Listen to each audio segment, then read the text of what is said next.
You ask Tiger to solve. This deals with linear equations with one unknown.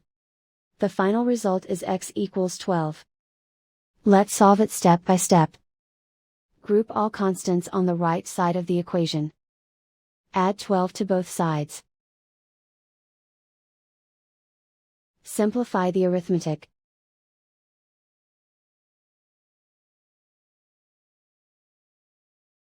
Isolate the x.